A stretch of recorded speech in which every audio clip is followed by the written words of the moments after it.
प्रधान जी, आप गौ आयोग के चेयरमैन हैं। गौशालाओं की दशा सुधारने के लिए क्या कार्यक्रम चलाए जा रहे हैं?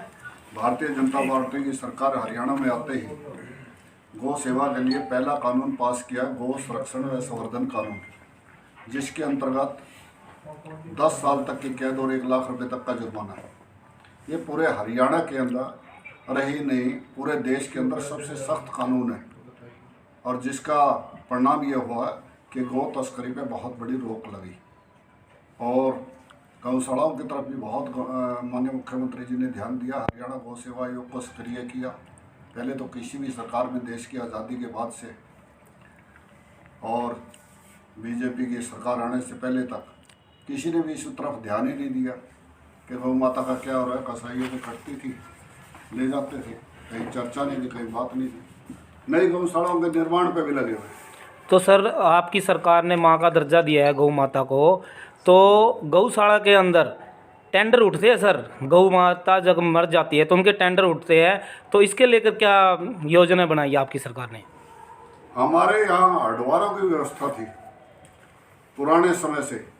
गांव के अंदर कोई भी पशु, गाय हो, बैल हो या फिर भैंस हो, बकरी हो, कुत्ता हो, कोई भी जीव मर जाता था तो हडवारा उसको उठा के ले जाता था और उसका निपटान करता था। उस व्यवस्थाओं को अव्यवस्थाओं ने, कुछ सामाजिक ऐसे लोगों ने उनको तोड़वा दिया और तोड़ने का प्रयास किया। कुछ स्थानों पे तो हडवारे आज भी हैं, उस व्यवस्था का निपटान हो रहा है। उसके लिए हमने समाधि खाद के रूप में एक गाय मरने के बाद भी अगर समाधि खाद बनाए तो 1 एकड़ के अंदर कई साल तक खाद की जरूरत नहीं पड़ेगी, इतनी खाद दे देती है। हम गौशालाओं में उसकी व्यवस्थाएं कर रहे हैं। तो गौशाला के अंदर सर इस प्रकार की बातें सामने आती है, गौ जो मर जाती है उनके टेंडर उठते हैं। नरवाना की गौशाला की बात करें, कई गौशाला है और ये हम प्रत्यक्ष भी कर सकते हैं आपके सामने इस बात को लेकर। नहीं, टेंडर उठने से मतलब क्या है आपका? पहले तो ये बताइए मुझे। जब भी कोई गाय मर जाती है सर, उनको टेंडर के रूप में लिया जाता है, उनकी हड्डियां खाल बेचने के लिए सर। ऐसा है कि हड्डियां खाल बेचने की जहाँ तक है, जिस समय हडवारा लेके जाया करता पशुओं को, उनकी खाल उतारा करता। हाँ जी, पहले व्यवस्था हमारे देश में शुरू से रही है। जहाँ तक गौशालाओं की बात है, ये म्यूनसिपल कमेटी का, नगर पालिका का नगर में काम है, पंचायत का काम गाँव में, और पंचायत इस व्यवस्था को करती है। उसमें हडवारे को जो ठेका देती है वो देती है, एग्रीमेंट करती है, तो नगर पालिका का काम है, ना कि गौशाला का काम है। जब व्यवस्थाएं टूटती है तो गौशालाएं उनको ये कहती हैं कि भाई आप इसको ले जाओ। नहीं, अगर वहाँ बात यह है कि गौशाला में अगर गाय पड़ी रहेगी तो वहाँ बीमारी फैलाएगी, उसकी व्यवस्था करना जरूरी है। गौशाला के प्रबंधक जो हैं, जिन पे हम ब्लेम की बात करते हैं या सोचते हैं, उस पर एक बात का ध्यान करिए।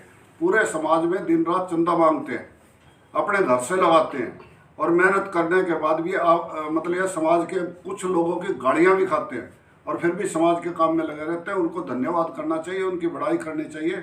हाँ, फिर भी कोई सामाजिक तत्व को गलत कर रहा है तो उस पर बंधन भी होना चाहिए। इस बात की व्यवस्था के पक्षधर होना। सर जैसे आपने बोला अभी ऐसे उठाना जरूरी है, तो क्या मिट्टी नहीं दे सकते सर? जब हम अपने परिवार का कोई मर जाता है उसको हम सम्मान देते हैं, तो क्या गौ माता को सम्मान नहीं दे सकते? इसके लिए व्यवस्थाएं कर रहे हैं।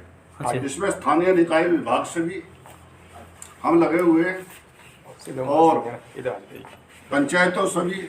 अभी मेरी 4 दिन पहले भी पंचायत विभाग के एसीएस साहब से मीटिंग थी और इन सब बातों में हम विचार कर रहे हैं, इस पर आगे बढ़ेंगे। ठीक है, लास्ट में क्वेश्चन मेरा सर, गौ तस्कर की आड़ में गलत काम होते हैं जी, जैसे कहते हैं जी गौ तस्कर थे, फिर बाद में कुछ गलत घटनाएं सुनने को मिलती है, तो इसको लेकर सरकार ने क्या योजनाएं बनाई है, क्या प्लान बनाया है? गौ तस्करी रोकने के लिए अनेकों कदम उठाए गए हैं।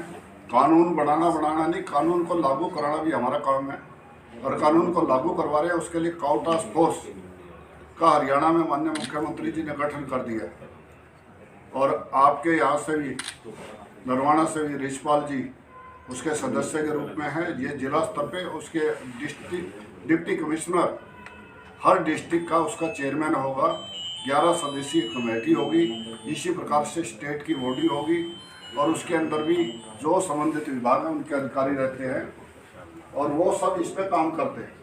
और निश्चित रूप से अगले भविष्य में आने के बाद भविष्य में तस्करी नहीं मिलेगी, ऐसा हमारे प्रयास है।